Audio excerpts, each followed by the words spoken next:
근데 투샷도 괜찮다. 이거 쓰시면 안 돼요? 제발. 인트로 나왔다 인트로.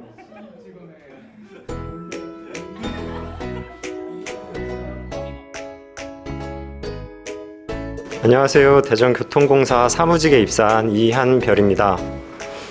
아직 어느 팀에 들어갈지 정해지진 않았지만 신입으로서는 항상 적극적인 자세로 배우고 해당 팀원으로서는 좋은 분위기에서 항상 화합하는 사람이 될 수 있도록 계속 노력하겠습니다. 네, 감사합니다. 네, 안녕하세요. 사무직에 입사한 최한나입니다. 우리 공사는 제가 처음 지원한 직장이자 처음 합격한 직장입니다. 모든 게 처음이라 부족한 것이 많겠지만 빠르게 배워서 적응할 수 있도록 노력하겠습니다. 안녕하세요. 대전교통공사 토목직 신입직원 정성윤입니다. 먼저 신입직원으로서 빠르게 업무에 적응하고 조직에 잘 융화되는 직원이 되겠습니다. 관계든지 그리고 업무든지 적극적으로 먼저 다가가겠습니다. 안녕하세요. 대전교통공사 신호직에 입사한 박범수입니다. 훌륭하신 선배님들처럼 대전교통공사에 꼭 필요한 인재가 되기 위해서 항상 나아가는 모습을 보여드리겠습니다. 감사합니다.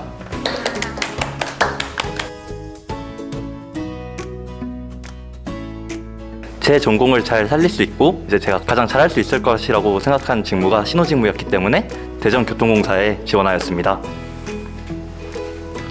와. 잠깐만. 뭐예요? 용어 같이 배워. 네, 저는 대전교통공사 위촉연구원으로 근무한 경험이 있습니다. 그때 그 당시 같이 근무했던 직원들과 그 다음에 그 기업 문화가 대전교통공사에 지원한 동기가 된 것 같습니다. 다른 사기업 근무 당시에는 서로에게 업무를 미루는 경향이 있었는데 대전교통공사 직원들은 서로가 협력하고 이렇게 서로가 도와주는 이런 업무 분위기를 보고 좀 저에겐 큰 인상이 되었습니다. 그리고 추진하는 사업에 있어서도 더 많은 대전 시민들에게 더 많은 혜택을 주기 위해서 노력하는 모습을 보고 저도 나중에 여기에 입사하게 되면 저렇게 멋진 직원이 되어서 대전 시민들에게 많은 혜택을 줄 수 있게 노력하는 직원이 되고 싶다는 마음이 들어 더 지원하게 되었습니다. 네, 저는 대전 시민들에게 가장 밀접하게 봉사할 수 있는 기관이라고 생각했기 때문에 지원했습니다.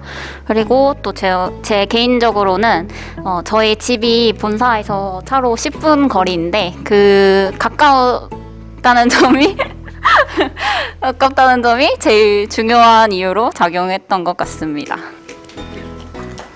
저는 대전 살면서 오고 가면서 대전교통공사 본사를 자주 봤었고 지하철도 또 자주 이용했어서 지하철을 이용하면서 자연스럽게 교통공사의 친근함 그런 게 있었던 것 같습니다.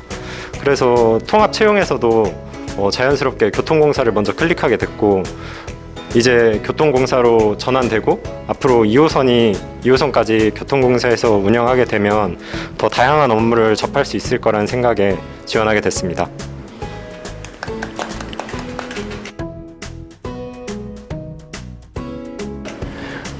일단 면접은 블라인드 면접 규정을 완벽하게 준수한다고 먼저 말씀드리고 싶습니다. 그리고 PT 면접은 다대 1로, 그다음 경험 면접은 다대 다로 이루어집니다. PT 면접은 같은 직무라면 모두 무난한 똑같은 주제가 주어지고 자료는 따로 주어지지 않고 20분 동안 자기 생각을 쓴 다음에 2분 정도 자기 생각을 발표하고 그 다음 꼬리 질문을 받습니다. 경험 면접은 타 기업의 인성 면접이랑 비슷하다고 보시면 되고 3인 1조로 이루어지고 모두 같은 질문을 받고 꼬리 질문은 보통 없는 편입니다.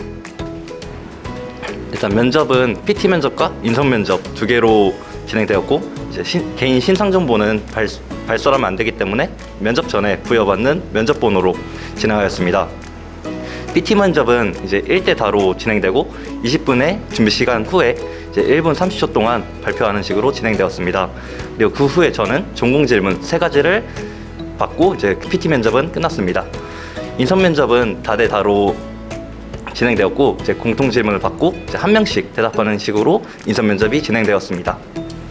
인성검사는 이 사람이 조직에 잘 어울릴 수 있는 사람인가를 확인하는 검사라고 생각했거든요. 그래서 제 성격 중에 좀 조직 친화적으로 보일 수 있는 부분이 어떤 게 있을까? 그리고 그거를 생각해서 좀 강조하려고 노력했던 것 같고요. 예를 들어서 저는 사람들을 좀 만나고 이렇게 이야기 나누는 걸 좋아하는데 그런 부분이 조직에서 사람들과 같이 일할 때 장점으로 작용할 수 있다고 생각을 했습니다. 그래서 또 제가 그 필기시험 보러 가는 차 안에서 실제로 계속 그런 부분들을 세뇌하려고 노력했던 것 같아요. 예를 들어서 나는 사람들과 같이 일하는 게 좋다, 뭐 사교적인 사람이다 이런 식으로 계속 했던 게 도움이 됐던 것 같고요. 네, 면접 때는 이제 최대한 많은 예상 질문이랑 답변을 준비해서 연습을 하려고 노력했습니다.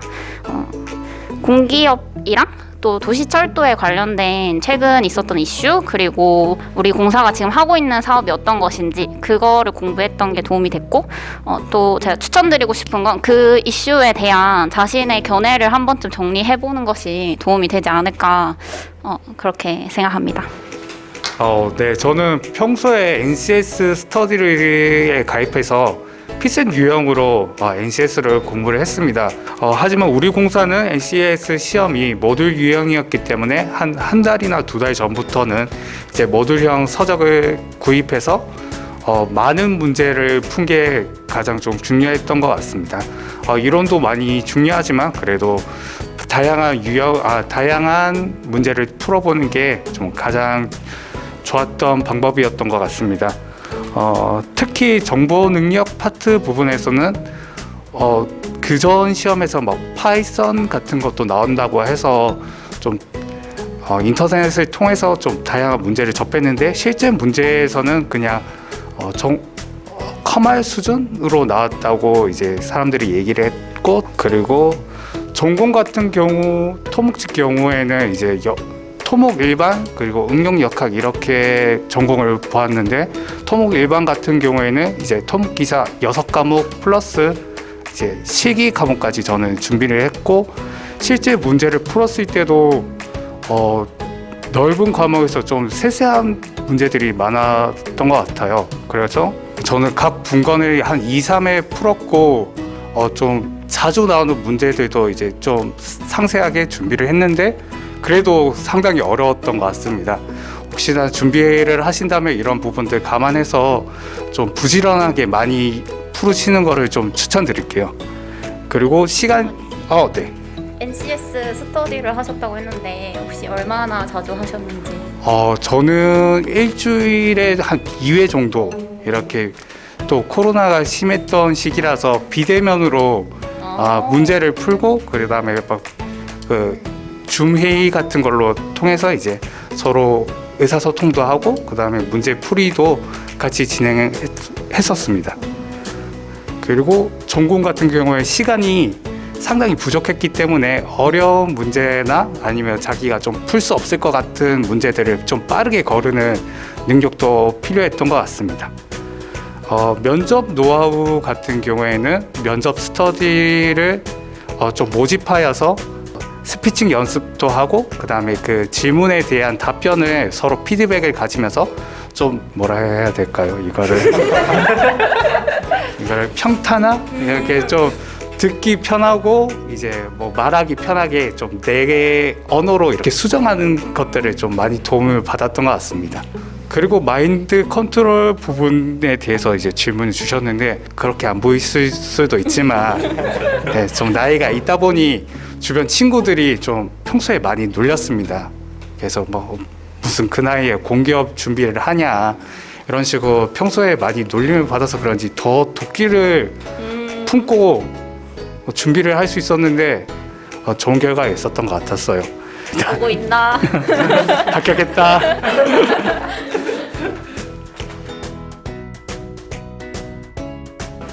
합격에 도움이 되었던 자격증은 이제 전기기사 자격증입니다.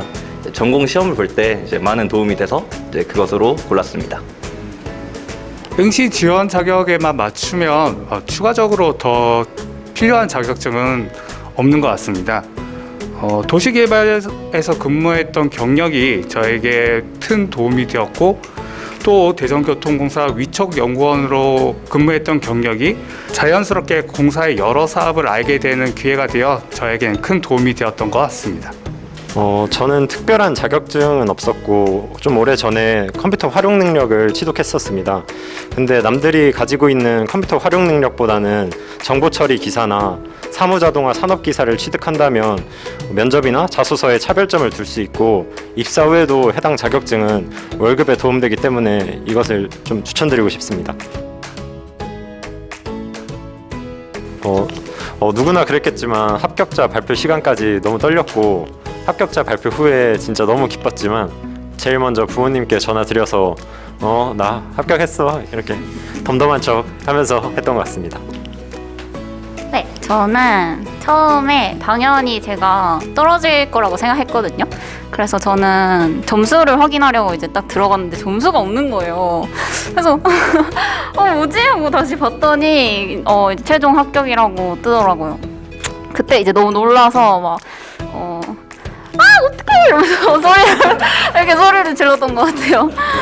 그리고 이제 부모님께 전화를 드려서 이제 합격했다 알려드리고 또 그 최종 합격 그 화면을 스크린샷을 찍어가지고 저희 가족 단톡방이 있거든요. 거기에 이제 한 번 더 올려서 자랑을 했던 그런 기억이 납니다.